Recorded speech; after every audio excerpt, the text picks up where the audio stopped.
Hello students, welcome back to the channel. Myself Aashna कौसौदन and हम discuss कर रहे थे ठाकुर पब्लिकेशन की book introduction to poetry and phonetics, जो कि Kurukshetra university and CRS university के सभी बीए थर्ड सेमेस्टर के स्टूडेंट्स के लिए बनाई गई है and it is based on the latest NEP based syllabus. So students, इससे पहले के जो हमारे वीडियोस रहे हैं उसमें हम लोगों ने चैप्टर 8 तक का डिस्कशन कर लिया है। वीडियोस चैनल पे अवेलेबल है, आप वहां से देख सकते हैं, वरना इसकी प्रॉपर प्लेलिस्ट बनी हुई है जिसका लिंक डिस्क्रिप्शन बॉक्स में अवेलेबल होगा। आप वहां से इससे पहले के चैप्टर्स को देख सकते हैं। सो ये जो पोयम है माय लास्ट टचेस, ये एक ड्रामेटिक मोनोलॉग है एंड रॉबर्ट ब्राउनिंग अपनी ड्रामेटिक मोनोलॉग राइटिंग के लिए जाने जाते थे। ठीक है, सो पोयम से चलने से पहले हम जरा रॉबर्ट ब्राउनिंग के बारे में जान लेते हैं। सो ये जो है एक इंग्लिश पोएट है एंड पर्टिकुलरली, जैसे मैंने कहा, ये ड्रामेटिक मोनोलॉग्स के लिए जाने जाते हैं and he was born on 7 May 1812 in Camberwell, London. And इनके फादर जो थे वो एक क्लर्क थे बैंक में एंड उनकी सैलरी इतनी थी कि वो अपने बच्चों को एक अच्छी लाइफ दे सकते थे। रॉबर्ट ब्राउनिंग को बहुत अच्छी लाइफ अपने फादर की वजह से मिली है एंड इनकी मदर जो है वो एक टैलेंटेड एमेचर पायनिस्ट थी एंड इनके पेरेंट्स का सबसे ज्यादा इन्फ्लुएंस रहा है इनकी लाइफ में। सबसे पहले इनके फादर का इन्फ्लुएंस रहा है, जिसकी वजह से इन्हें आर्ट और लिटरेचर की जो रुझान जो है, आप कह सकते हो, जो इंटरेस्ट है, वो इनके फादर की वजह से आया था।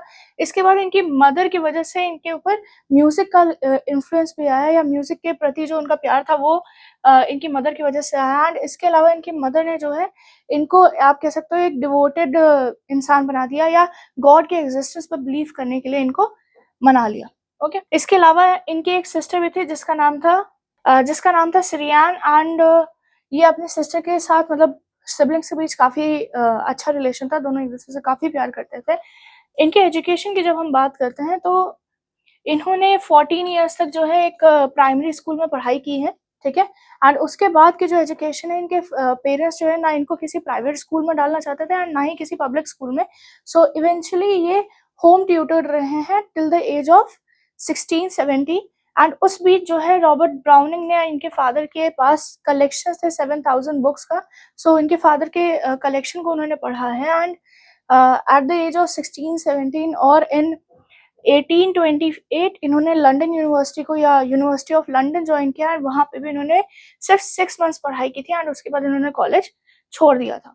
ब्राउनिंग की अगर हम बात करते हैं कि इनका राइटिंग करने का मन, या आप कह सकते हो राइटिंग करने की जो एक इच्छा होती है, वो कब से स्टार्ट हुई। So he started writing at the age of 6, but इन्होंने लिखना स्टार्ट कर दिया था, अभी तक इन्होंने कुछ पब्लिश नहीं कराया था। इनका जो फर्स्ट पब्लिकेशन हो 1833 में हुआ, जिसका नाम था pollen a fragment of a confession. ठीक है, इस पोएम में उन्होंने चीजें नॉर्मल बेसिस पे रखी हैं एंड ये इनकी फर्स्ट पब्लिकेशन आई। इसके बाद इन्होंने एक लेंदी पोएम लिखी जिसका नाम था पेराक्लस, जो कि पब्लिश हुई थी 1835। अब इन दोनों पब्लिकेशन की वजह से, स्पेशली पेराक्लस के पब्लिकेशन के बाद जो है इन्हें राइटिंग फील्ड में जो है वो काफी ज्यादा रिकॉग्नाइज करने लगा, काफी अच्छे रिव्यूज इनके लोगों की तरफ से आए एंड इसकी वजह से जो है इनके कई ऑथर्स, जो कंटेम्प्रेरी ऑथर्स थे, कंटेम्प्रेरी राइटर्स थे, उनके साथ काफी अच्छी दोस्ती हो गई, जिसमें से कुछ थे William Wordsworth, Thomas Carlyle and actor William C Macready. And इसके बाद जब इनसे इनकी फ्रेंडशिप बहुत अच्छे से हो गई, तब इन्होंने इनके अंदर इतना कॉन्फिडेंस आ गया कि हाँ, ये राइटिंग करियर में अपनी एक अच्छी पहचान एक्सपेक्ट कर सकते हैं एंड वो लंदन आ गए ताकि वो अपना जो है करियर जो है वो एक अच्छे से स्टार्ट कर सके एंड वो अपने करियर में फेमस हो सके। एंड इनको राइटिंग करियर में हेल्प करने के लिए, या आप कह सकते हो एक राइटर है, एक पर्टिकुलर तरीका था इनका लिखने का, तो उस तरीके को थोड़ा सा चेंज करने के लिए, इनके राइटिंग पर्सपेक्टिव को चेंज करने के लिए, एक्सपैंड करने के लिए मैक रेडी ने जो है इनको इन्फ्लुएंस किया था ताकि ये प्लेस में लिखना स्टार्ट करें। एंड मैक रेडी की वजह से ही इन्होंने अपना फर्स्ट प्ले जो लिखा वो था इनका स्टार्टफोर्ड, जो कि इन्होंने पब्लिश किया था 1837 में।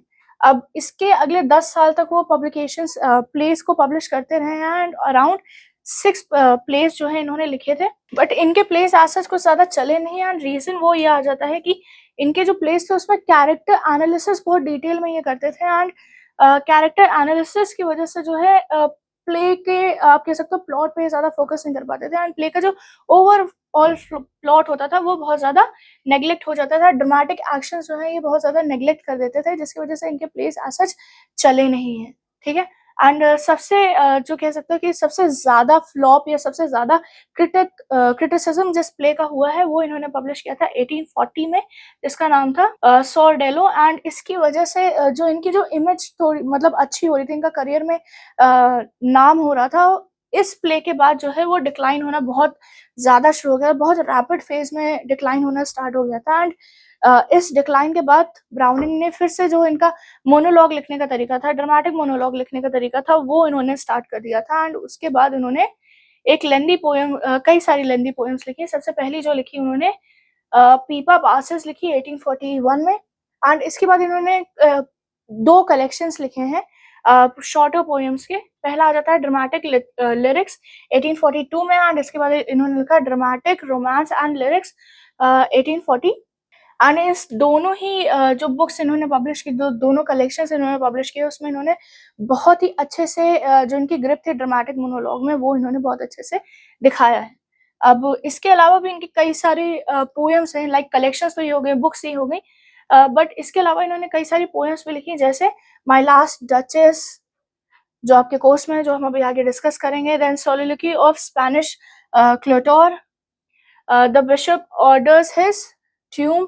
एंड ये सब पढ़ने के बाद जो रीडर्स थे, जो क्रिटिक्स थे, उन्होंने बहुत अच्छा रिव्यू दिया, एंड इनके फिर से जो है तारीफ होनी स्टार्ट हो गई। फिर से जो इनका राइटिंग करियर था वो एक पॉजिटिव नोट पे जाने लगा। सो जब इनका करियर पॉजिटिव नोट पे जाने लगा तो जनवरी 1845 में इन्होंने एक राइटर थी एलिजाबेथ बैरेंट, उन्होंने अपनी पोएम्स में जो है इनकी तारीफ की थी, मतलब इनके लिए इन्होंने लिखा था एंड बहुत ज़्यादा तारीफ की थी। तो ब्राउनिंग ने 1845 में एलिजाबेथ को लेटर लिखा एंड दोनों के बीच में बातचीत होनी शुरू हो गई, दोनों के बीच में एक अच्छे रिलेशन स्टैब्लिश हो गए। एंड इवेंचुअली इन सितंबर 12, 1846 दोनों ने सीक्रेटली शादी कर ली। सीक्रेटली क्योंकि एलिजाबेथ के जो फादर थे, उन्होंने उनके जितने भी बच्चे थे सबको शादी से मना कर दिया था। वो नहीं चाहते थे उनके कोई भी बच्चे शादी करें।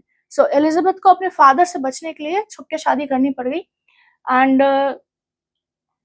शादी के बाद जो है वो लोग इटली चले गए थे, एंड वहीं पे उन्होंने अपना जो इनकी मैरिड लाइफ थी वो इन्होंने बिताई। एंड इवेंचुअली ऑन 9 मई 1849 इनके बेटे रॉबर्ट विंडमैन बैरेंट ब्राउनिंग वॉज बॉर्न, ठीक है। सो अपने बेटे के साथ उन्होंने काफी टाइम तक रहे, मतलब अपनी फैमिली के साथ इटली में ही रहे। एंड इटली में ही रहते हुए 1855 में जो है इन्होंने एक और कलेक्शन पब्लिश किया, मेन एंड वुमेन, जिसमें इन्होंने 51 पोएम्स कलेक्ट करके लिखी थी, ठीक है। एंड इस कलेक्शन में भी उन्होंने ड्रामेटिक मोनोलॉग में ही सारी चीजें लिखी हैं। And eventually on June 29, 1861 Elizabeth browning यानी कि इनकी वाइफ की डेथ हो गई, जो कि काफी टाइम से उनकी हेल्थ की वजह से वो इश्यूज चल रहे थे उन्हें, ठीक है। सो वाइफ की डेथ के बाद जो है इन्होंने इंग्लैंड फिर से शिफ्ट होना सही समझा और ये इंग्लैंड शिफ्ट हो गया। एंड उसके बाद जो है 1864 में इन्होंने ड्रामेटिस्ट पर्सोना पब्लिश की इनकी पोएम। एंड इसके बाद जो है इन्होंने the ring and the book publish की 1868 में। अब इस बुक में खासियत ये है कि इस बुक में इन्होंने ब्राउनिंग ने जो है 1698 में जो है रोम में एक मर्डर हुआ था, ठीक है, जो 10 साल तक चला था। एंड उसका केस जो है, इसका फाइनल केस जो है वो बहुत ही ट्रिकी था, ठीक है। सो इस पे उन्होंने पूरी बुक लिखी। एंड इस बुक को लिखने के बाद या इस कलेक्शन को लिखने के बाद रॉबर्ट ब्राउनिंग बहुत ज्यादा फेमस हो गए थे। He is still known for his and इसी के बाद जो है आप कह सकते हैं इस बुक के पब्लिकेशन के बाद इन्हें कई सारे इनको अपॉर्चुनिटीज भी मिली, कई सारे इन्हें ऑनर्स भी मिले, जिसमें से एक ऑनर इनको मिला LD from Edinburgh, a life governor of London university. And इस आप ये समझ सकते हो कि इनको लंदन यूनिवर्सिटी में जहाँ पे इन्होंने अपना छोड़ दिया था, वहां पे इन्हें लाइफ गवर्नर बनने का मौका मिला। सो दैट्स समथिंग, ठीक है। एंड इसके बाद जो है इन्हें lord directorship of glass glove भी मिली, बट इन्होंने ये लॉर्डशिप इन्होंने रिजेक्ट कर दी थी रीजन बीइंग कि लेक्चरशिप में इन्हें पब्लिक स्पीकिंग करनी पड़ती, जिसके लिए वो रेडी नहीं थे। वो लोगों के सामने जो है वो अपने आप को प्रेजेंट नहीं करना चाहते थे, एंड इसी वजह से इस पोजीशन के लिए उन्होंने रिजेक्ट कर दिया था। And eventually on December 12, 1889 browning की डेथ हो गई। इस टाइम पे ये जो है अपने बेटे के साथ वेनिस इटली में रहते थे, एंड इनकी डेथ के बाद जो है इनकी बॉडी को क्रिमेट किया गया एंड उसे बरी कर दिया गया वेस्टमिनिस्टर एबी में। आप ये बात याद रखिएगा कि कई सारे हमारे ऑथर्स थे, कई सारे हमारे राइटर्स रहे हैं इंग्लिश लिटरेचर में, जिन्हें वेस्टमिनिस्टर एबी में बरी किया गया है। एंड इसमें सबसे सबसे बड़ा नाम जो आता है वेस्टमिनिस्टर एबी की, जब हम बात करते हैं, वो आ जाता है हमारा चौसर का। Okay, Geoffrey Chaucer was buried in Westminster Abbey. So ये एक आप कह सकते हो ऑथर्स के लिए या पोएट्स के लिए एक अच्छी जगह है। ओके, एंड इन्होंने जो है एक फाइनल लिरिक का कलेक्शन जो है वो पब्लिश किया था, जिसका नाम इन्होंने लिखा था एपीलॉग। ठीक है, एंड उसमें जो है इन्होंने अपने बारे में एक चीज लिखी थी, वो थी one who never turned his back but marched breast forward, never doubted clouds would break. So ये लाइन इन्होंने अपने लिए लिखी थी अपनी पोएम एपीलॉग में। ओके, सो ये थे हमारे ऑथर रॉबर्ट ब्राउनिंग। अब हम चलते हैं इनकी पोएम माई लास्ट टचेस। जब हम इनकी पोएम की बात करते हैं तो एक चीज याद रखिए कि ये 56 लाइन्स की पोएम है, एंड इसमें जो है ये एक डच का एक ड्यूक का पर्सपेक्टिव दे रहे हैं, जो कि अपनी वाइफ यानी कि डचेस के बारे में बात कर रहा है। एंड अपनी वाइफ के बारे में बात नहीं कर रहा, वो अपनी वाइफ की पेंटिंग है। उनकी वाइफ की डेथ हो चुकी है, एंड वहाँ पे एक गैलरी है जहाँ पे उनकी वाइफ की पेंटिंग लगी हुई है, एंड वो किसी को लाए हुए हैं वो पेंटिंग को दिखाने के लिए। एंड उस टाइम पे जो है वो उस इंसान से अपनी लेट वाइफ के बारे में बात कर रहे हैं। ठीक है, एंड उसमें भी जो है वो कई सारी चीजें बोलते हैं, लाइक वो पहले बताते हैं कि वो कितनी अच्छी लग रही है, वो पेंटिंग कितनी अच्छी लग रही है, वो कौन था वो पेंटर जिसने वो पेंटिंग की है, एंड उसके बाद वो उनके चेहरे पे जो ग्लो आ रहा है उसके बारे में बात करते हैं, अपने वाइफ के बिहेवियर के बारे में बात करते हैं,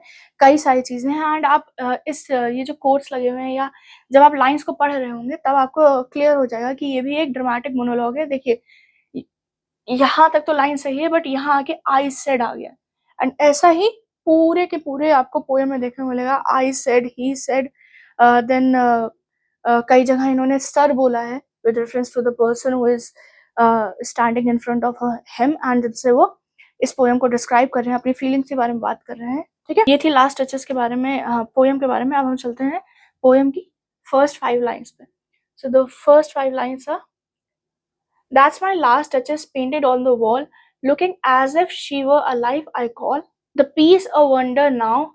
Frey Pendle's hand worked busily a day, and there she stands. Will it please you sit and look at her? I said. People है वो पॉइंट कर रहे हैं, एक पेंटिंग की तरफ पॉइंट कर रहे हैं, एंड उसके बाद वो कह रहे हैं ये है मेरी लास्ट टचेस। एंड इनका क्या था कि पेंटिंग में जो है वो बहुत ज्यादा अलाइव, यानी कि वो बहुत ज्यादा जिंदा लग रही थी, ऐसा लग रहा था कि वो वहीं पे खड़ी। अब खड़ी है से ये एक चीज क्लियर हो गई कि जो पेंटिंग है वो आप ये समझो कि वो एक पोर्ट्रेट नहीं है, मतलब वो सिर्फ यहाँ तक के या कमर तक की फोटो नहीं है, वो पूरी खड़ी हुई है, एंड वो उनकी पूरी एक स्टैंडिंग फोटो या पेंटिंग बनाई गई है।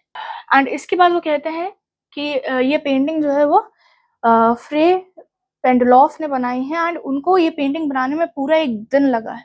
ठीक है, पूरा एक दिन उन्होंने लिया है इस पेंटिंग को बनाने में। एंड लास्ट लाइन में वो ये जो एक लाइन है इसमें वो कहते हैं जिससे वो बात कर रहे हैं उनसे, वो कहते हैं कि क्या आप जो है बैठ के आराम से इस पेंटिंग को देखना चाहेंगे। लाइंस का कॉन्टेक्स्ट देख लेते हैं जल्दी से। तो लाइंस का कॉन्टेक्स्ट यही है कि स्पीकर जो है वो एक लाइफ लाइक पेंटिंग है उनके डचेस की, उनकी लास्ट वाइफ की, उसके बारे में वो बात कर रहे हैं। स्पीकर यहाँ पे डच है, स्पीकर यहाँ पे ड्यूक है। ठीक है, एंड ड्यूक की वाइफ होती है डचेस। ठीक है, एंड यहाँ पे वो स्पीकर का एक हल्का सा बिहेवियर हमें देखने को मिल जाता है कि वो हल्के से डाउटफुल हो रहे हैं चीजों को लेके। Will you please, it will be please, थोड़ा सा पोलाइट टोन में बात कर रहे हैं, एंड थोड़ा सा डाउटफुल टोन में बात कर रहे हैं। एक्सप्लेनेशन ये आ जाता है कि इसमें जो है स्पीकर यानी कि जो ड्यूक है, ठीक है, वो अपनी लेट वाइफ की एक पेंटिंग वहां पे रखी हुई है, उसमें वो बात कर रहे हैं, एंड उसमें भी वो बता रहे हैं कि वो पेंटिंग जो है वो बहुत ही लाइफ लाइक है एंड वो बहुत ही अच्छे से पेंट की गई है उनकी। इसके बाद जो है ड्यूक जो है वो पेंटिंग को एक मास्टरपीस बता रहे हैं एंड उसकी तारीफ कर रहे हैं एंड उसमें भी वो लिसनर को, अभी हमें लिसनर का नाम नहीं पता है, अनआइडेंटिफाइड लिसनर है हमारा, कि वो किसी से तो बात कर रहे हैं। वो लिसनर को ये भी इन्फॉर्म करते हैं कि ये पेंटिंग जो है वो एक आर्टिस्ट ने बनाई थी जिसका नाम था फ्रे पेंडलॉफ, ठीक है। एंड उसने इस पेंटिंग को बनाने में पूरा एक दिन लिया है। पूरा एक दिन लेके जितने भी रियलिस्टिक इफेक्ट्स जो आपको देखने को मिल रहे हैं वो सब एक दिन में उस पेंटर ने बनाई है, पूरा एक दिन लेके बनाई है। एंड ऑब्वियसली स्टैंडिंग बोल दिया है उन्होंने, तो इससे उन्होंने ये एक चीज क्लियर कर दी है कि ये जो पेंटिंग है ये एक क्लोजअप पेंटिंग नहीं है, ये पूरी उनकी बॉडी की मतलब एक पूरा पोर्ट्रेट है जिसमें वो जो उनकी डचेस है वो प्रॉपरली खड़ी हुई है। ओके, सो ये थी स्टार्टिंग की 5 लाइन्स। आगे की लाइन्स पे चलते हैं। 6 to 13 लाइन्स देखते हैं। Love by design for never read strangers like you that pictured countenance, the depth and passion of its earnest glance, but to myself they turned since none puts by the curtain I have drawn for you, but I, and seemed as they would ask me if they durst.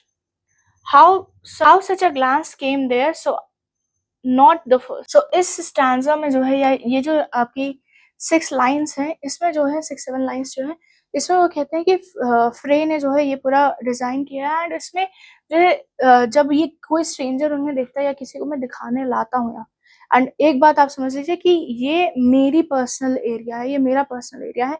यहाँ के painting पे usually protect करने के लिए curtains लगाए रहते हैं।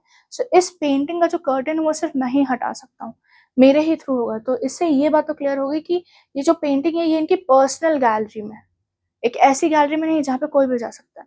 इस गैलरी में जाने के लिए ड्यूक के साथ आना पड़ेगा या ड्यूक की परमिशन के साथ आना पड़ेगा, तभी आप इस पेंटिंग को देख सकते हो। एंड ड्यूक खुद ही ये पेंटिंग सबको दिखाते हैं, ठीक है, जिन्हें वो दिखाना चाहते हैं। एंड यूजुअली लोग क्वेश्चन करना चाहते हैं, बट इससे पहले कि वो क्वेश्चन कर सके वो ड्यूक खुद से आंसर करना, खुद से अपनी चीजें बताना शुरू कर देते हैं। कंटेक्स्ट देख लेते हैं। तो कंटेक्स्ट यही है कि जो ऑडियंस है यानी कि जो हमारा अनआइडेंटिफाइड रीडर है उसे वो बताते हैं कि ये जो पेंटिंग है इसके कर्टन सिर्फ ऑथर ही हटा सकते हैं या स्पीकर ही हटा सकते हैं एंड इसके अलावा और कोई नहीं हटा सकता। एंड सिर्फ ड्यूक जो है वो तब दिखाएंगे जब आप उसे प्रॉपर्ली देखना चाहेंगे। एक्सप्लेनेशन पे चलते हैं। तो एक्सप्लेनेशन यही है कि ड्यूक जो है वो लिसनर से कहते हैं कि ये पेंटिंग जो है फ्रे ने बनाई है एंड इस पेंटिंग से भी वो इसको सिर्फ ये बताने का इंटेंशन रखते हैं कि इतनी अच्छी पेंटिंग कौन बना सकता है।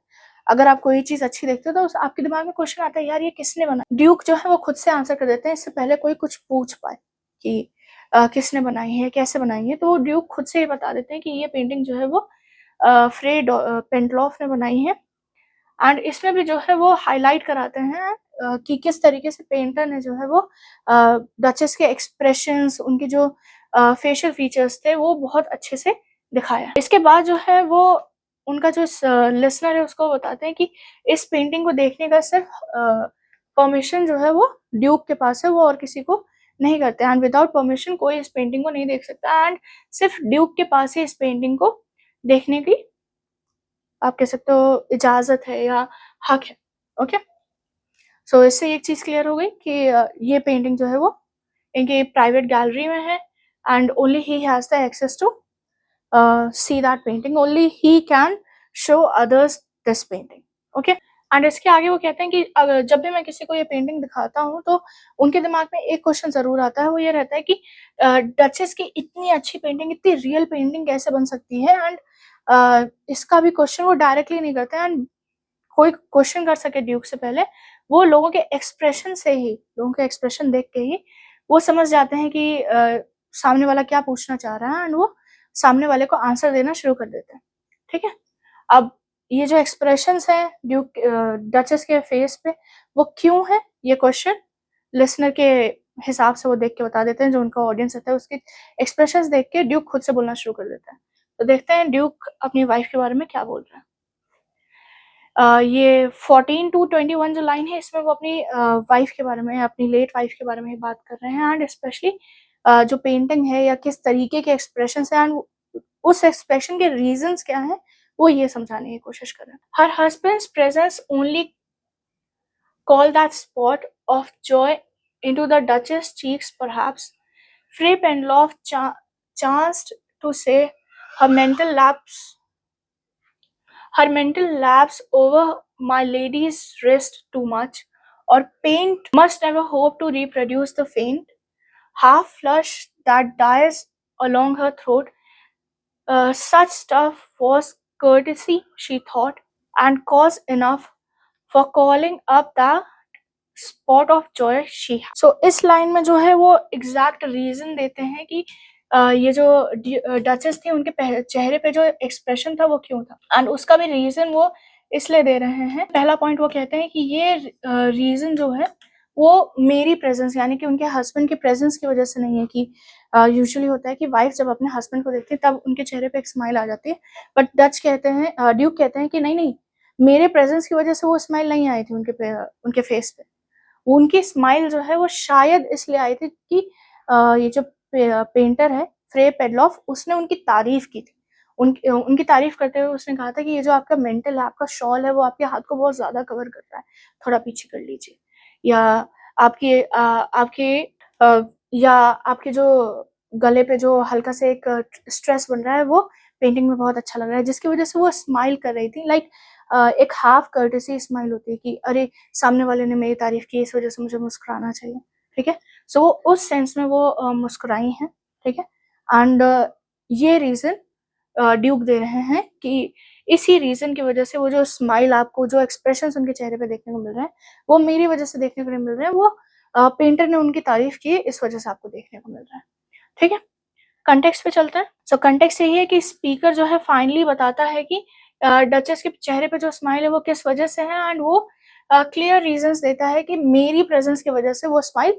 एक्सप्लेनेशन भी यही है कि ड्यूक जो है वो अपने साइलेंट लिसनर को बताता है, सर कहता है पहली बार, तो इससे ये तो क्लियर हो जाता है कि सामने वाला जो इंसान है वो एक मेल है, एंड सर कह रहा है, तो ऑब्वियसली वो एक अथॉरिटिव फिगर में नहीं है, मतलब ये हो सकता है कि वो ड्यूक जो है वो सामने वाले की रिस्पेक्ट। सो वो अपनी वाइफ के एक्सप्रेशंस के बारे में बात करते हैं कि पेंटिंग में जो एक्सप्रेशन आपको दिख रहा है, जो स्माइल, जो ब्लश आपको उसके चेहरे पे दिख रहा है, वो मेरे प्रेजेंस की वजह से नहीं है, उसके हस्बैंड की प्रेजेंस की वजह से नहीं है, वो इस वजह से है। एंड डचेस जो है वो ड्यूक के प्रेजेंस से थोड़ा सा इरिटेट हो जाती है, उस टाइम ड्यूक के प्रेजेंस से वो इरिटेट हो गई थी।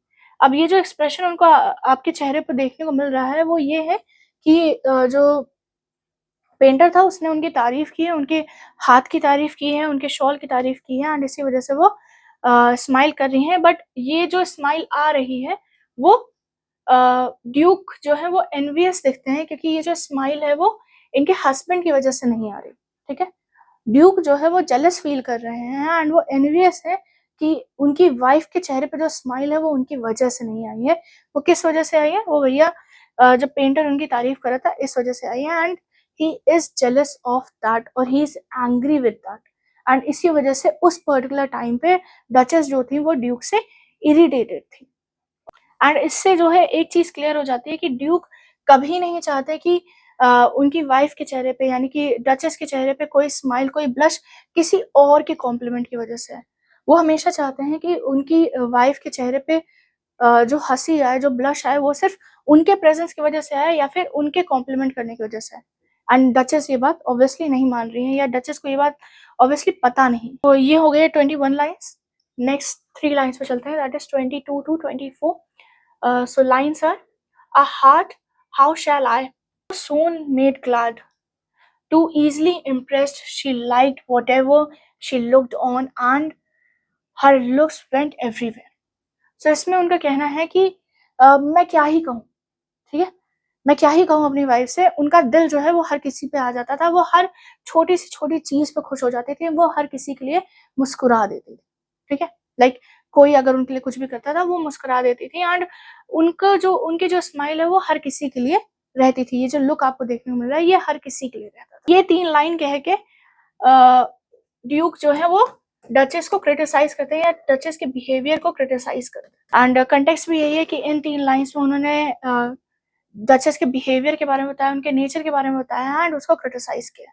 सो क्रिटिसिज्म क्या है कि ड्यूक कहते हैं कि ये जो इनका नेचर है वो हर किसी के लिए था, कि उनका हार्ट बहुत ही ब्यूटीफुल था, बहुत ही सिंपल था, एंड वो हमेशा खुश रहती थी, एंड वो किसी भी चीज़ के लिए, किसी भी छोटी-सी चीज़ के लिए वो खुश हो जाया करती थी। उनकी जो स्माइल थी वो बहुत आसानी से लाई जा सकती थी, एंड कोई भी ला सकता था उनकी ये स्माइल, एंड ये बात ड्यूक को बिल्कुल पसंद नहीं थी, क्योंकि वो चाहते थे कि अ, उनके चेहरे पे जो स्माइल है, उनके चेहरे पे जो ब्लश है, उसकी वजह सिर्फ मैं हूँ, ठीक है? एंड इसके आगे वो कहते हैं कि उनकी डच जो है, ड्यूक जो है, वो उनकी जो डचेस थी वो बहुत ही काइंड थी, बहुत ही सोशल थी, बट ड्यूक को ऐसा पार्टनर नहीं चाहिए था, ड्यूक को ऐसी वाइफ नहीं चाहिए थी, ड्यूक को ऐसी वाइफ चाहिए थी जो उनके लिए चीज़ें करे, दूसरों के लिए नहीं। वैसे तो ये बात प्रेज़ करने वाली है कि एज़ अ डचेस वो जो है सबके लिए खुश रहती हैं, क्योंकि जब आप किसी रॉयल स्टेटस पे रहते हैं, आपको हर किसी के सामने एक प्रॉपर एक हैप्पी फेस बना के रखना पड़ता है, ठीक है? आप हर किसी से रूड नहीं हो सकते।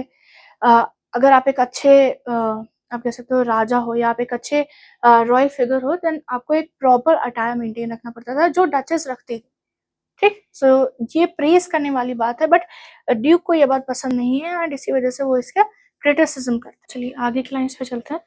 सो आगे की लाइन्स हैं, "Sir, it was all one, my favor at her breast, the droopings of the daylight in the west, the bough of cherries some officious fool broke into the orchard for her, the white mule she rode with round the terrace, all and each, would draw from her a like approving speech, or a blush at least. She thanked men good, but thanked." सो ये जो lines है, इसमें इन्होंने जो listener है उसको sir करके refer करने की कोशिश की है, आप कह सकते हो एड्रेस किया है, तो इससे हम ये श्योर हो सकते हैं कि जो भी डच के साथ इंसान, ड्यूक के साथ जो भी इंसान था, वो एक मेल इंसान था, ठीक है? एंड इसमें भी वो क्या कह रहे हैं कि वो कह रहे हैं कि अ, इससे पहले वाले स्टैंज़ा में भी वो क्रिटिसाइज़ कर रहे थे, इस स्टैंज़ा में भी वो डचेस के बिहेवियर को क्रिटिसाइज़ ही कर रहे हैं, ठीक है?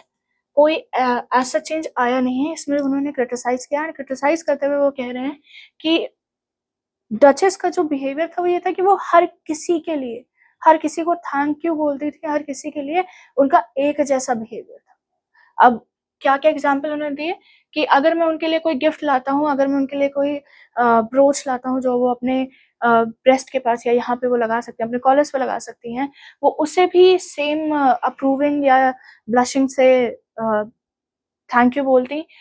इवन अगर जो दिन की शुरुआत है, या जो दिन का आखिरी एंड है, यानी कि सन जो है वो सेट हो रहा है वेस्ट में, वो इसे भी जो है वो थैंक यू बोलती हैं, एंड वो भी किस तरह बोलती हैं कि ब्लश करते हुए, या एक अप्रूविंग स्माइल के साथ बोलती हैं। इवन अगर कोई जो उनका सर्वेंट है, कोई ऑफिशियल जो है, वो सिर्फ डचेस के लिए अगर वो किसी ऑर्चर्ड में जाके घुस के, ज़बरदस्ती आप कह सकते हो छुप के घुस के, उनके लिए अगर वो चेरीज़ का एक बोल भी ले आता है, एक डोंगा भी ले आता है, तो वो उसमें भी उसको भी सेम तरीके से, इट्स नॉट अबाउट कि वो थैंक यू बोल रही हैं, इट्स अबाउट कि वो सेम तरीके से, same approving smile, same approving blush के साथ उसे थैंक यू बोल रही होती थी, एंड उन्हें इसी चीज़ से प्रॉब्लम है कि वो थैंक यू बोलती है, ये अच्छी बात है, बट वो जिस तरीके से थैंक यू बोलती है, मुझे उससे प्रॉब्लम है, ठीक है?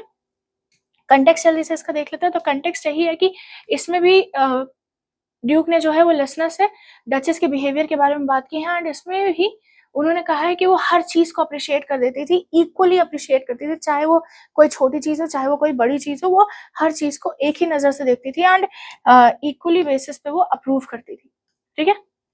एक्सप्लेनेशन में भी ये है कि डचेस जो है वो लिसनर को सर करके रेफर करता है एक और बार, एंड इसमें वो डचेस के बिहेवियर के बारे में बात करता है, एंड इसमें वो उन्हें इन्फॉर्म करता है कि उनका बिहेवियर एक कंटिन्यूअस बिहेवियर था, कि वो हर किसी के साथ हर चीज़ से वो खुश हो जाती थी, एंड वो हर किसी को स्माइल करके, थैंक यू करके वो बात करती थी। फिर वो चाहे वो खुद हो, चाहे वो अगर वो कोई ज्वेलरी या कोई ब्रोच वो उनके लिए लाए हों, जो वो अपने लिए यूज़ कर सकती हैं, पहन सकती हैं। एंड इसका कंपैरिज़न कि मेरे एक्शन से, मैं तो उनका हस्बैंड हूँ, ठीक है? मेरे एक्शंस को भी वो इक्वली स्माइल करती थी, चाहे अगर सन जो है वो वेस्ट में सेट हो रहा हो, चाहे किसी ऑफिशियल ने उनके लिए एक कटोरी या एक बोल जो है वो चेरीज़ का ले आया हो, चाहे वो अपने घोड़े पे सवार होके टेरेस में घूम रही हों, वो हर चीज़ के लिए एक ही जैसी ब्लश, एक ही जैसा स्माइल करती थी। उनके में कोई डिफरेंस नहीं था, एंड ये जो है डिस्क्राइब करता है, या ये जो लाइन इन्होंने ड्यूक ने बोल दी, ये ड्यूक की एक्सपेक्टेशन डिस्क्राइब करती है कि ड्यूक एक्सपेक्ट कर रहे थे कि उनकी जो डचेस है, उनकी जो वाइफ है, वो अपने हस्बैंड के लिए एक स्पेशल रिएक्शन रखेगी, वो उन्हें अपने हस्बैंड को जो है वो बाकियों से अलग रखेगी, ठीक है। बट डचेस क्या करती थी, वो सबको एक जैसा ही ट्रीट करती है, जिसकी वजह से ड्यूक एक तरीके से जेलस भी फील करते थे, उन्हें अच्छा नहीं लगता। लाइक अगर कोई आपके लिए स्पेशल हो, ठीक है, आपका पार्टनर हो, आप एक्सपेक्ट करोगे कि वो आपको एक अलग तरीके से ट्रीट करे। एंड वही चीज जो है ड्यूक भी यहाँ पे वो एक्सेप्ट कर रहे हैं या कह रहे हैं कि डचेस जो है वो उनको कोई स्पेशल अटेंशन नहीं देती थी, उनकी सारी अटेंशन सबके लिए एक जैसी ही थी, चाहे वो कोई कॉमन इंसान हो, चाहे वो कोई ऑफिसर हो, चाहे वो उनका कोई सर्वेंट हो, चाहे वो ड्यूक खुद क्यों ना हो, ठीक है। आगे के लाइंस में चलते हैं। नेक्स्ट लाइंस आ जाती है हमारी। Somehow I know not how, as if she ranked my gift of a 900 years old name with anybody's gift who would stoop to blame. This sort of trifles even had you skills. So पहले तो बोल रहे हैं कि somehow I don't know how, मतलब कैसे, पर किसी तरीके से वो करती थी। वो क्या करती थी, उनकी डचेस क्या करती थी, उनकी डचेस जो है वो हर किसी के गिफ्ट को, हर किसी के जेस्चर को इक्वली रैंक करती थी। एंड उनका क्वेश्चन ये आ रहा है कि मुझे नहीं समझ में आ रहा है कैसे, बट वो किसी तरीके से जो है मेरा जो मैंने अपने परिवार का नाम दिया है, 900 साल पुराना जो नाम दिया है, जो रेपुटेशन मैंने उसे दी, मैंने उसे डचेस बना दी, उस गिफ्ट को या उस नाम को जो है वो किसी के भी गिफ्ट के साथ कंपेयर कर देते हैं। वो एक चेरी के बोल के साथ भी कंपेयर कर दे रहे हैं, वो अपने म्यूल के साथ भी कंपेयर कर दे रही हैं, एंड वो उसे इक्वल रख रही हैं। मतलब जितनी खुशी डचेस को जो है ड्यूक का नाम मिलने से हुई है, ड्यूक के साथ शादी करने से हुई है, उतनी ज्यादा खुशी उन्हें जो है अपने म्यूल के साथ जो है अपने घोड़े पे सवारी करने से हुई है। सो ये एक चीज वो क्वेश्चन करें कि मुझे नहीं समझ में आता कैसे, बट वो ये एक चीज करती। एंड इसके आगे वो बताते हैं कि उन्हें इस लाइन में जो है who would stoop to blame, ठीक है, इसमें वो दिखाने की कोशिश करते हैं कि वो कम्युनिकेशन गैप उन दोनों के बीच में आ रहा था, वो प्रॉपर्ली कम्युनिकेट नहीं कर पा रहे थे। उनके दिमाग में आ रहा था कि कौन इतना ज्यादा नीचे गिरे, कौन जाके उनसे इतनी छोटी छोटी बात के लिए करे। मैं नहीं कर सकता, मुझे ये करना नहीं आता, अगर मेरे पास स्किल होती तो भी मैं नहीं करता, ठीक है। पहला तो ये वो कह रहे हैं कि मेरे पास स्किल नहीं कि मैं कहूँ कौन जाए इतना नीचे, कौन इतना नीचे गिरे कि इतनी छोटी सी बात के लिए उनको चीजें कहे। एंड उसके बाद वो कह रहे हैं अगर मेरे पास स्किल होती भी तो भी मैं नहीं करता। यहाँ पे इनकी आप कह सकते हो थोड़ा सा ईगो आ रहा है ड्यूक का। ओके, कंटेक्स्ट जल्दी से देखते हैं। तो कंटेक्स्ट आगे कंटिन्यूएशन में यही है कि जो ड्यूक है वो फिर से डचेस की बिहेवियर की बात कर रहे हैं, एंड ये स्टैंजा ये कपल के बीच में, यानी कि ड्यूक और डचेस के बीच में लैक ऑफ कम्युनिकेशन को शो करता है, एंड मोस्टली जो लैक ऑफ कम्युनिकेशन है वो ड्यूक के साइड से, ठीक है। एक्सप्लेनेशन यही है कि आगे वो कंटिन्यूएशन में कहते हैं कि वो हर किसी को थैंक यू बोल देती थी, एंड वो हर किसी के गिफ्ट को, हर किसी के एक्शंस को, हर किसी के बिहेवियर को, फेवर को वो इक्वली रेट करती थी, रैंक करती थी, एंड इससे जो है इनको प्रॉब्लम है। ऑनेस्टली ड्यूक को जो है इससे प्रॉब्लम नहीं है कि वो हर किसी को थैंक यू बोलती थी, उनको प्रॉब्लम किस चीज से है कि जिस तरीके से वो चीजें करती थी, जिस तरीके से वो थैंक यू करती थी, जिस तरीके से वो हर गिफ्ट को बराबर का ट्रीट कर देती थी, उन्हें इससे प्रॉब्लम है। एंड यही चीज आगे उन्होंने कंटिन्यूएशन में कही है कि मैंने जो अपने परिवार का 900 साल पुराना नाम और रेपुटेशन उसे दी है, वो इस एक ऐसी पोजीशन में उसे लाया है जो उसने कभी नहीं देखी थी। मुझसे शादी करने के बाद उसने ये पोजीशन देखी है। वो इस गिफ्ट को जो है वो कंपेयर कर लेती है किसी भी छोटी चीज से जो कि एक ऑर्डिनरी इंसान ने उसके लिए की है, जो कि गलत है, एंड मुझे ये चीज पसंद बिल्कुल नहीं आती। एंड इसके आगे ये स्टैंजा वही मिसकम्युनिकेशन दोनों के बीच में शो करता है कि किस तरीके से वो अपनी चीजों को बताने के लिए तैयार नहीं है कि उन्हें डचेस का कौन सा बिहेवियर अच्छा नहीं लगता, ठीक है। आगे की लाइंस में देखते हैं। आगे की lines, in speech I have not to make your will quite clear to such an one and say just this or that in you discusses me. Here you miss or there you exceed. And if she let her be listened so nor plainly set her wits to use, forsooth, and made excuses, even then would be some stooping, and I choose not to stoop. Oh sir, she smiled no doubt. ठीक है। सो अब ये अपना आप कह सकते हो इस स्टैंजा में या इस लाइंस में जो है वो बताने की कोशिश करते हैं व्हाट इफ मैं अगर उससे कन्फ्रंट करता तो आगे क्या होता कन्फ्रंट करने पे, ठीक है। सो ये इमेजिन कर रहे हैं कि क्या क्या पॉसिबिलिटीज हो सकती है, ठीक है। कन्फ्रंट करने पे क्या क्या पॉसिबिलिटीज हो सकती है, क्या क्या रिएक्शन हो सकते थे डचेस के, वो ये इमेजिन करते हैं। तो ये लिसनर से आगे वो कह रहे हैं कि अगर मैंने उसे बताया होता in speech which I have not, तो अगर मैंने बताया होता जो कि मैंने नहीं बताया, ठीक, अगर मैंने उसे बताया होता क्लियर कट वर्ड्स में, सिंपल वर्ड्स में मैंने उससे कहा होता कि just this or that in you discusses me, here you miss or there you exceed the mark। इसका मीनिंग सिंपल सा है कि वो कह रहे हैं कि अगर मैंने डायरेक्टली कम्युनिकेट करके डचेस को कहा होता है कि यहाँ पे या ये चीज है तुम्हारी जो मुझे अच्छी नहीं लगती है, ये चीज है या यहाँ पे तुम चीजें लैक कर जाती हो एंड यहाँ पे तुमने ये चीज अच्छी की, यानी कि अगर वो अपनी डचेस को, अपनी वाइफ को प्रॉपरली प्रेस कर रहे होते, प्रॉपरली कम्युनिकेट कर रहे होते या प्रॉपरली उन्हें कन्फ्रंट कर रहे होते कि उन चीजों के लिए जो उन्हें अच्छी नहीं लगती है या उन्होंने अपने एक्सपेक्टेशंस को डचेस के सामने रखा होता तो, ठीक है। तो दो चीजें हो सकती थी, एक कि वो शांति से ड्यूक की बात सुनेगी, वो चीजें करेगी, दूसरी वो अपने दिमाग का इस्तेमाल करेगी एंड वो अपने एक्सक्यूजेस देना चाहिए।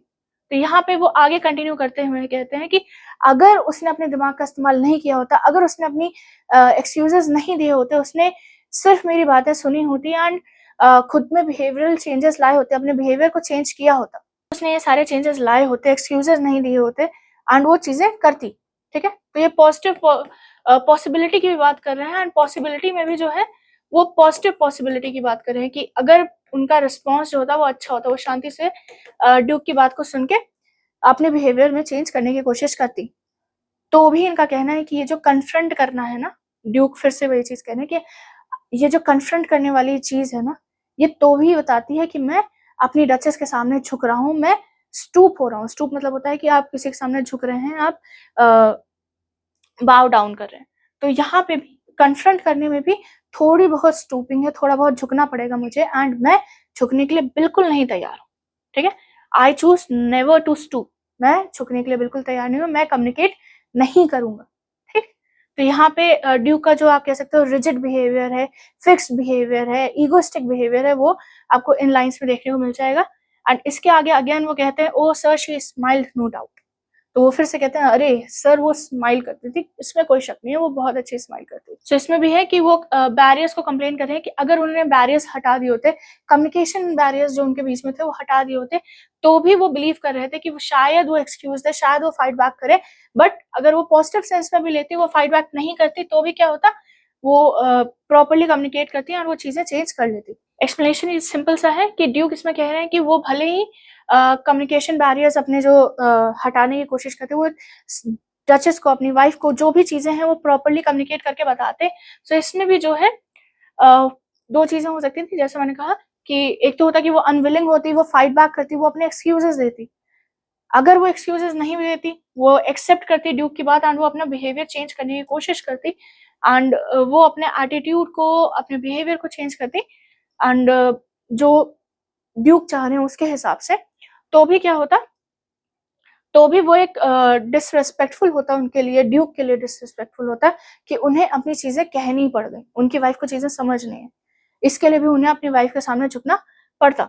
एंड वो कह रहे हैं कि मैं अपनी वाइफ के सामने, अपनी डचेस के सामने झुकने के लिए नहीं तैयार था एंड मुझे बहुत दुख है और मैं अभी भी विश करता हूँ कि काश वो मेरी बातें समझ जाती बिना मेरे कहे। 43 तक हो गया है, अब आगे की लाइंस को देख लेते हैं 44 से 47 तक। Whenever I passed her, but who passed without much the same smile? This grew, I gave commands, then all smiles stopped together. There she stands as if alive. Will it please you rise? We will meet. अच्छा एक चीज याद रखिए, ये जो line suddenly and हो रही है, we will meet, she thanked, ये आगे की लाइन से थोड़ा सा कनेक्टेड है, ठीक है। सो वी विल मीट ये आगे की लाइन से कनेक्टेड है, इसके नीचे जो स्टोरी पोएम के लाइंस है उससे कनेक्टेड है कि ये किससे मिलने जा रहा है, ठीक है। तो यहीं तक लेते हैं, यहीं तक का एक्सप्लेनेशन देखते हैं।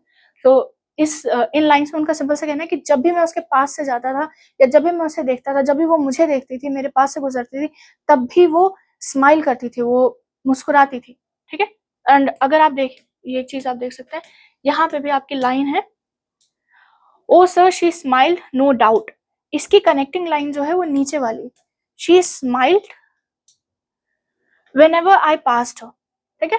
तो वो स्माइल करती थी जब भी मैं उनके पास से गुजरता था, उनके पास रहता था, ठीक है। पर वो ऐसी स्माइल हर किसी को देती थी, ठीक है। प्रॉब्लम ये, वो हर किसी को, but who pass without much the same smile, पर कौन ऐसा था जो इस स्माइल के साथ या इस स्माइल को देखते हुए कौन उसके पास से नहीं जाता था। एंड ये बिहेवियर उनका बढ़ता गया, डचेस का ये बिहेवियर आगे बढ़ता गया एंड इवेंचुअली ड्यूक जो है वो थक गए ये बिहेवियर सह के एंड उन्होंने कमांड दे दिया। अब यहाँ पे कमांड दो तरीके का हो सकता है, एक पॉसिबिलिटी मैं आपको बता दे रही हूँ। एक कमांड हो सकता है कि उन्होंने डचेस को डायरेक्टली कह दिया हो कि तुम किसी को स्माइल नहीं करोगी, तुम किसी को देख के कोई रिएक्शन नहीं दोगी, ठीक है। दूसरा आ जाता है कि उन्होंने उनकी डेथ का यानी कि उनके एग्जीक्यूशन का जो है कमांड दे दिया था कि आप मेरी जो डचेस है, मेरी जो वाइफ है, इनको एग्जीक्यूट कर दिया जाए, ठीक है। सो दोनों पॉसिबिलिटीज हैं। आप आंसर में या एक्सप्लेनेशन में जब भी आप लिखें तो आप दोनों को लिख सकते हैं कि उन्होंने डचेस को कमांड दिया कि अब आप किसी से मिलेंगे नहीं, किसी से बात नहीं करेंगे, किसी को देख के स्माइल नहीं करेंगी।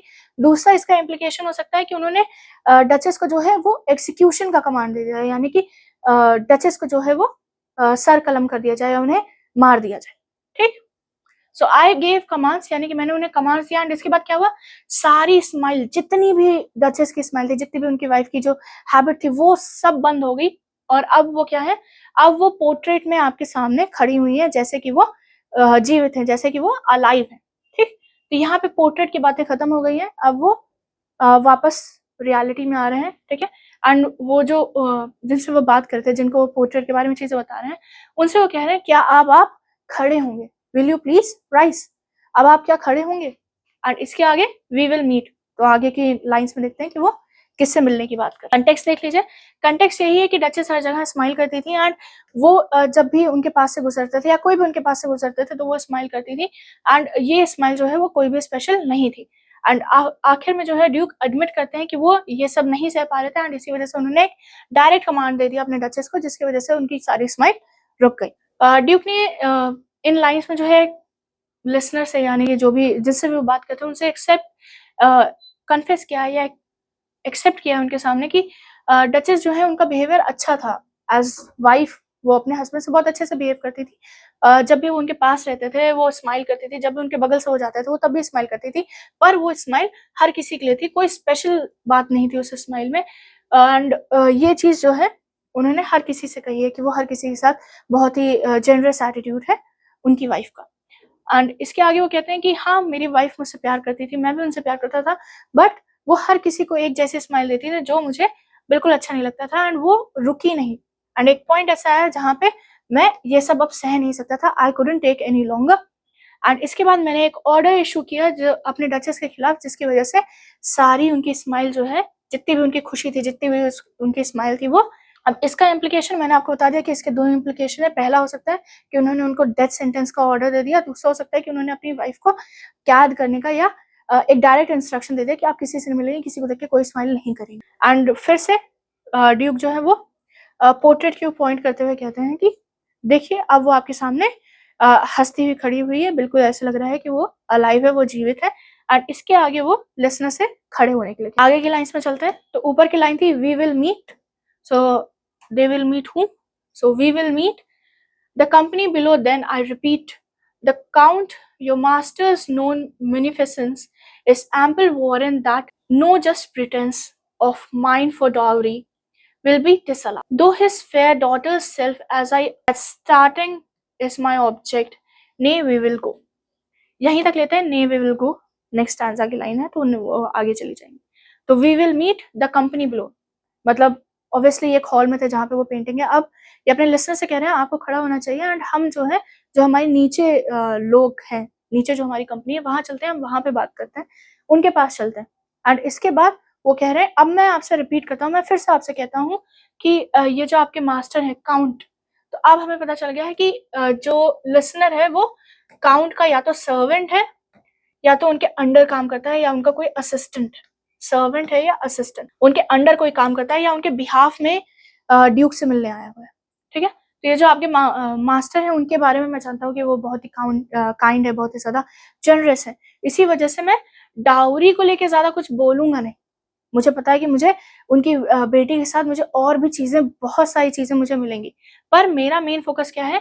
मेरा मेन फ़ोकस है उनकी डॉटर पे, एंड मैं चाहता हूँ उनकी डॉटर का बिहेवियर कैसा हो? फेयर हो, जस्ट हो, यानी कि अच्छा बिहेवियर हो।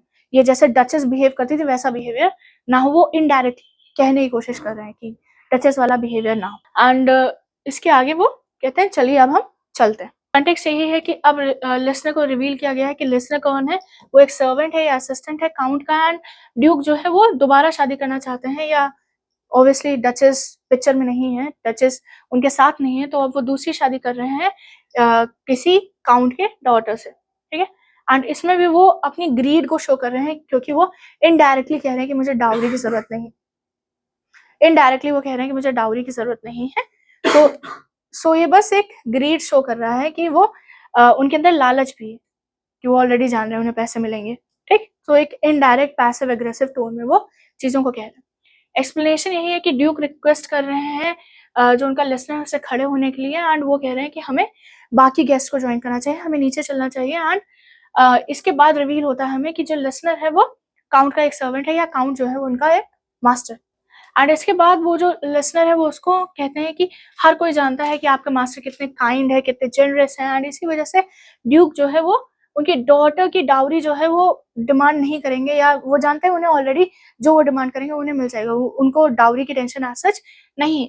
एंड यहाँ पे वो बस ये बताना चाह रहे हैं कि काउंट की डॉटर से वो रीमैरी करना चाह रहे हैं, एंड वो डाउरी के बारे में डिस्कस ना करके, या डाउरी के बारे में कि मैं नहीं लूंगा, या जो मुझे मिल रहा है मैं शांति से ले लूंगा, ये बस शो करता है कि ड्यूक ग्रीडी भी है, लाइक ईगोस्टिक, ग्रीडी, ठीक, कंट्रोलिंग, ये सारे कैरेक्टरिस्टिक्स जो हैं वो ड्यूक के आ जाएंगे। अगर आपसे ड्यूक का कभी भी कैरेक्टरिस्टिक्स पूछा जाता है तो आप ये पॉइंट्स हेडिंग्स डाल के एक्सप्लेन कर सकते हैं, ठीक है। एंड इसके बाद वो कहते हैं कि उनका जनरस नेचर जानने के बाद वो इन्फॉर्म करते हैं कि मैं डाउरी के लिए कंसर्न नहीं हूँ, मुझे डाउरी की टेंशन नहीं है, मैं बस चाहता हूँ कि उनकी जो बेटी है उसका नेचर, उसका बिहेवियर बहुत अच्छा हो, ऐसा ना हो जैसा मैंने अपनी प्रीवियस टचेस के बारे में। अब हम आ गए हैं पोएम की लास्ट फ्यू लाइंस पे। सो लास्ट की लाइंस जल्दी से देख लेते हैं। लास्ट की लाइंस देखने से पहले जरा ये आप देख लीजिए, यहाँ पे था ने वी विल गो, ने वी विल गो के आगे कंटिन्यूएशन में ये लाइन है, nay we will go together down sir, notice Neptune though, taming a seahorse, thought a rarity, which claws of Innsbruck cast in bronze for me, ठीक है। Neptune goddess, God है, ये Greek God है, आप कह सकते हो रोमन गॉड है। एंड नेपट्यून जो है यूजुअली जूस के लिए, या जितने भी हमारे आप कह सकते हैं गॉड को शो करने के लिए, ठीक। जूस नहीं है, सी हॉर्स की बात हो रही है, तो पोसाइडन की यहाँ बात हो रही है, ठीक है। ग्रीक गॉड पोसाइडन की यहाँ पे बात हो रही है कि पोसाइडन जो है उनके बारे में बात हो रही है। लाइन देख लेते हैं कि नहीं सर अब हम साथ में चलेंगे, ठीक है, अब हम साथ में नीचे चलते हैं। एंड जैसे आप कहीं जा रहे हो तो रास्ते में आपको कुछ चीजें दिखती है ना, तो वैसे ही जब वो नीचे जा रहे हैं तो रास्ते में उन्हें एक मूर्ति दिखती, ठीक है। और वो मूर्ति भी क्या है, वो एक स्टैचू है, ब्रॉन्ज का स्टैचू है, ठीक है। एंड वो स्टैचू जो है वो नेपट्यून का है, यानी कि पोसाइडन का स्टैचू है, जिसमें वो एक सी हॉर्स को टेम कर रहे हैं, यानी कि सी हॉर्स पे सवार है वो। एंड उनके आसपास वेव दिख रही है। एंड इसमें वो कहते हैं कि ये जो स्टैचू आप देख रहे हो, ये जो नेपट्यून का स्टैचू आप देख रहे हो, ये एक रैरिटी है, यानी कि ये बहुत कम पाया जाता है। एंड ये किसने बनाया है? ये क्लाउस ऑफ इंस्बर्ग ने हमारे लिए कास्ट किया है, एंड ये ब्रॉन्ज से बना हुआ है, ठीक। सो एंड में भी वो अपनी ही तारीफ करने की कोशिश कर रहे हैं कि अरे मैं इतना स्पेशल हूँ, मेरे लिए इन्होंने ये चीज किया है, ये इतना अच्छा है, ये मैं बहुत महंगी महंगी चीजें अफोर्ड कर सकता हूँ। तो शो ऑफ करने का भी आप कह सकते हो ड्यूक के अंदर एक बिहेवियर है, एक कैरेक्टरिस्टिक है, ठीक। कंटेक्स्ट ये है कि लास्ट की लाइंस में जो है ड्यूक ने लिसनर से या सर्वेंट से, लिसनर और सर्वेंट जो है वो नीचे जा रहे हैं, एंड उनसे जो है वो एक स्टैचू दिखाते हैं, एंड उसकी वो तारीफ करने की कोशिश करते हैं। एंड वो बताते हैं कि ये स्टैचू जो है वो ब्रॉन्ज का बना हुआ है, सिर्फ उन्हीं के लिए बनाया गया है, पर्टिकुलरली उनके लिए बनाया गया है, एंड ये क्लॉस ऑफ इंस्बर्ग ने बनाया है, ठीक है। एक्सप्लेनेशन यही है कि लास्ट के कंक्लूजन में ड्यूक जो है वो डिस्कस करते हैं, सबसे पहले कहते हैं कि हम नीचे चलते हैं, एंड रास्ते में उन्हें जो है एक स्टैचू दिख जाता है, तो वो एक आर्ट पीस को दिखाते हैं अपनी गैलरी में, एंड वो स्टैचू जो है वो गॉड नेपट्यून का है। नेपट्यून का मैंने बता दिया कि पोसाइडन को नेपट्यून कहा जाता है।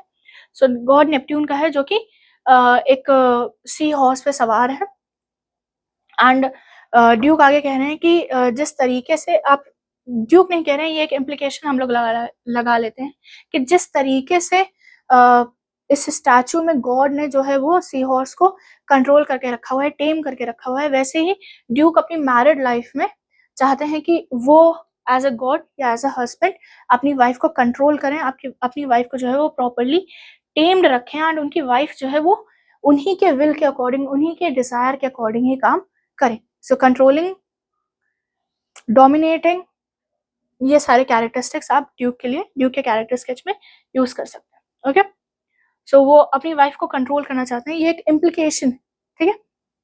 एंड इसके बाद ड्यूक जो है वो लिसनर को इन्फॉर्म करते हैं कि ये स्टैचू जो है वो किसने बनाया है। ये स्टैचू क्लॉज ऑफ इंसबर्ग ने बनाया है, ब्रॉन्ज स्टैचू है, सिर्फ उन्हीं के लिए बनाया गया है। ओके, एंड इसी के साथ हमारी पोएम खत्म होती है। अगर आपको ये वीडियो अच्छी लगी हो तो वीडियो को लाइक कर दीजिएगा। कोई डाउट, कोई क्वेश्चन, कोई सजेशन रहता है तो आप कमेंट बॉक्स में कमेंट कर सकते हैं। चैनल को सब्सक्राइब कर लीजिएगा क्योंकि ऐसे वीडियोस आपको और आगे मिलते रहेंगे।